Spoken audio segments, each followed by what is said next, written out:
So hi, this is Brigitte for Tasty TV. I'm sitting here with the Bled. Oh. So like 1, 2, 3, 4, 5 people. I mean, it's the first time that I've had like a whole band, well, here on the Warp Tour, sitting next to me, so I'm a bit overwhelmed. So maybe you guys can introduce yourselves a little bit and say who you are and what you play in the band. Okay? I'm Ross. I play one of the guitars. I'm Darren and I play bass. I'm James and I sing. I'm Jeremy. I play the lead guitar. And I'm Hypothetical and I play drums. So guys, welcome on Tasty TV.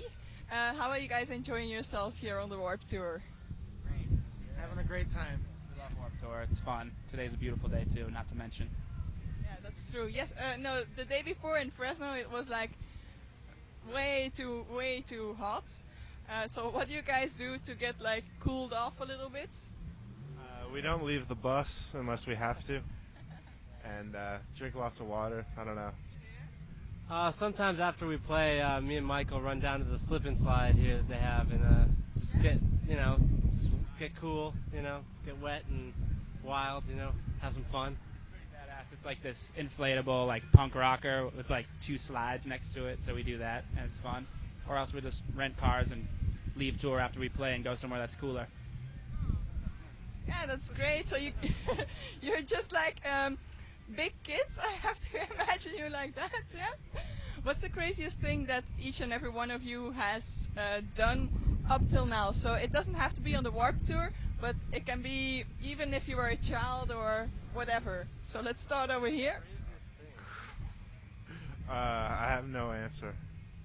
I'll get back to you. Yeah? Cool. I think you start on that end. Yeah, I got Okay. I can think. Okay, when I was little, one time, my parents had this like big wicker rocking chair, and I would stand up and like ride it around my living room, and it ended up like there was a glass table in the room and like white carpet and all this stuff, and I like fucking flipped it and cracked my head like right on the corner of the glass table, and blood was like squirting all over the place, like all over the white carpet. And then I didn't really notice at first because I was pretty young, but then I like went to go outside to ride my bike, and my mom like dropped where she was and started screaming and picked me up, and that was pretty crazy experience in my life. That's a good one. Choked on a McDonald's French fry. He did what? When I was a little child, I was about almost 2 years old. I was eating a McDonald's French fries in the park, like kind of like this setting with my family, and I started choking. And a stranger saw me choking across the way. Someone I had no idea, and my parents didn't know him at all. But he came and did the Heimlich maneuver on me, and so he saved my life.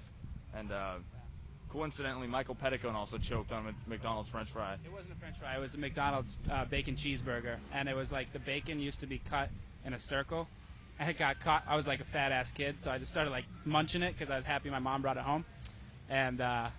Anyways, it was going down, and the bacon got like caught half in and out, and I was like, ugh, ugh. And my mom gave me the Heimlich maneuver and got it all out. It was awesome. So McDonald's seems to be dangerous. Yeah, So fast food will kill you, not just cholesterol. It'll kill you. Literally. And the craziest thing for you? Since we're all telling kids stories here, one time when I was little, it was my first airplane ride out to Denver, and it was to stay at my cousin's house that I've never met before, and I think I was 5, and my younger cousin was 4, and we got caught outside when they took the blanket off of us, and she had her hands and my hands down my pants, and it was embarrassing, and Yeah, I can imagine. I haven't talked to her since, but they kept us separated. And now it just went international. So. Yeah. I think, speaking of airplanes, I'm not going to stick to the kids' story thing, but collectively as a band, we all had a crazy thing happen to us one time when we were flying to New York. Actually, it was probably about half a year ago. We had a flight connecting in Atlanta, and right as we were taking off, there was a loud, like, explosion noise, kind of, and right as we were off in the air, like, the plane started jerking back and forth, like, and there was loud noise, and people started screaming and didn't know what had happened, and the cabin started filling up with smoke. And everybody was, like, screaming, stop the plane, people running up to the front, trying to, like, get into the cockpit to tell the pilots to stop the plane, and I looked out the window, and I happened to be sitting over the wing seat, like right at the window, and there was flames shooting out of the wing of the airplane, and everybody was freaking out, saying Hail Marys and stuff, and what ended up happening is a piece of rubber from the tire exploded and got caught in the engine and it blew one of the engines up. But thankfully we landed and we're safe, and we got everything taken care of. But I think all of us at one point in time during that experience thought we were going to die. So we're happy to be here right now. And for you? I'll go back to more of a childhood thing. My dad bought me a BB gun when I was younger, and I would just walk around kind of, I don't know, shooting at whatever looks good to shoot at. And for some reason, the neighbor's car windshield looked good to shoot at, and I shot it because I didn't think it would do much because there's this little BB from far away, but it like shattered their whole windshield of their car. And my dad found out from the neighbors later. I didn't tell him, of course. I was pretending like nothing happened. And I got my BB gun taken away when I was about. And that's it? Nothing else? He yelled at me a lot. Said he was disappointed. I think he had to pay for it. I was too young to like, have a job to pay for it myself. So, lucky me. Well, since you all had near-death experiences, do some of you believe in ghosts? And raise your hand who does believe in ghosts. So 1, 2, 3. A what? For Christmas, he got me a Ghosts DVD for Unsolved Mysteries. Yeah, I wish it wasn't Ghost Dad, but it was like there's Unsolved Mysteries. Yeah, Unsolved Mysteries Ghosts, and it's like yeah, it's fucked up, it's scary. Have you got some stories that are on there? Well, there's the Lady of the Lake. She happened. Well, you know what? I don't remember her whole story, but I do know there's like this haunted comedy shop. I think it's in L.A. And the ghosts laugh at you and they play tricks on you, and that's kind of fun. There's a lady who walks the beach waiting for her, like she was the mistress of a man. I don't remember the stories. I can't really tell them that good, but you know. We'll go buy the DVD. Apparently it's good. So. I had an encounter once, actually. There's a hotel in Tucson where we're from, Tucson, Arizona, this hotel called Hotel Congress. And it was a stormy kind of night, and my friend was in the hotel room and she was putting on makeup, and I was sitting in the in the bed area watching TV, and she was already really freaked out because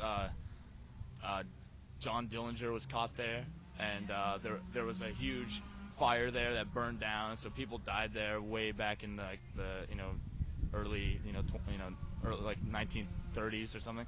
And so anyways, it was storming and it was all really crazy and raining, and she was really paranoid, so she had the door open. She was like, "Don't leave me alone in this hotel room." I'm like, okay. And I was just sitting there, and then out of nowhere, all the faucets turned on all at once, and then the shower turned on full blast, and then all the sinks turned on. She's like, "Ah!" screaming, and so that was scary, and I couldn't explain it. It was crazy. So. There was this one crazy story. Like when I was little, I like kind of had this like my hair fell out when I was really young, and I must have been like 9, and I went into it was like one night I woke up really late and I went to take a shower because I was like really hot and I want to take a cold shower, and I went into the shower and like I started like just feeling my head, and like all of a sudden I felt like this hair, and it was like this long hair, and it was a demon. Just kidding. That would have been great, actually. I forgot how there was like a joke to it, but I can't remember. It was Slimer, actually, from Ghostbusters, and then that's the story. That's so cool. Demon above me. Well, here's a question that you will have to think about again, but most bands like it. So imagine that you are serial killers, and you have to imagine the most horrible way that you would like kill people. So who has the first? You seem like you have an idea. I honestly, this isn't even a joke. I have dreams. I haven't really lately, but I always had dreams for like the longest time that I was like murdering people, just like murder. And this one was kind of crazy. And I swear to God, this was my dream. It was like I was in a war, and I was driving this like golf cart-sized tank with my younger brother was with me, and we were shooting like crossbow darts at like people on these hills or whatever. And this dude was running up towards me and my brother's tank, and he like shot, and one stuck in my my younger brother and shot him off the tank, and I was like, "You fuck!" So I jumped off on this guy and like started beating him. He stabbed me, so I grabbed his neck and twisted his head and ripped his head from his body with his spine still attached.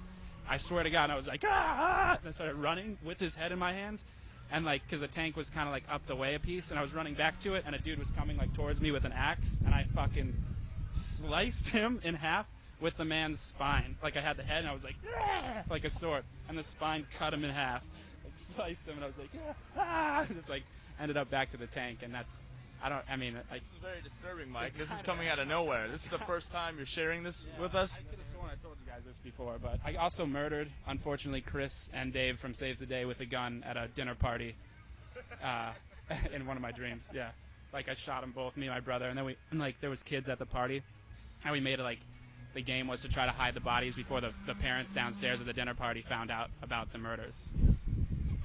Real dreams, I swear. I'm not a big blood and guts person, so I think the worst way that I would want to die would probably be burned alive, or drowned. So I think that if I was a serial killer, I'd want to like burn somebody in a bathtub and wait till they're almost burned to death, and then put them out with water and then drown them. That's nice too. That's a nice one. And for you?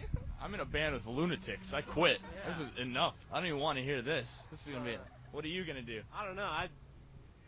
I'd peace out. I'd like slip them a bunch of drugs and just peace out. I don't know. I wouldn't want to see people die. That's creepy. Chicks at the bar. So. I'm not killing them though. I'm not killing them.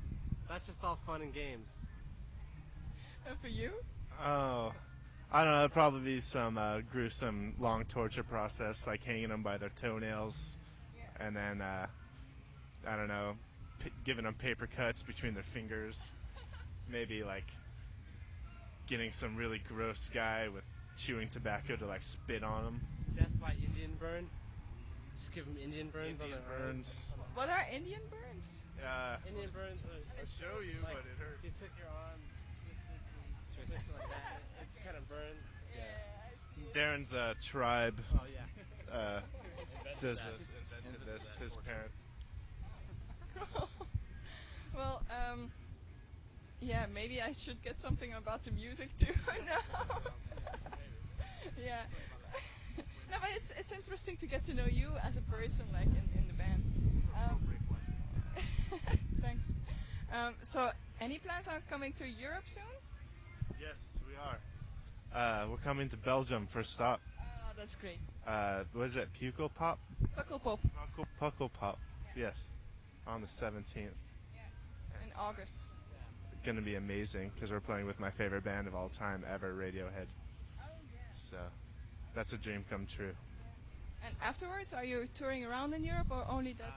I think it's just the UK. We have like 9 shows, and then Reading and Leeds, and that'll be it. And then we'll start writing a whole lot. Yeah. So start writing a new record. Any concrete dates already on when we can expect it, or? Not concrete. Yeah. We want to write throughout the rest of the year and record hopefully in the winter time and have it out, sometime around spring next year, May or June. So are you already writing now, or do you still have to start? A little bit. We have some ideas for a few songs already, so it should.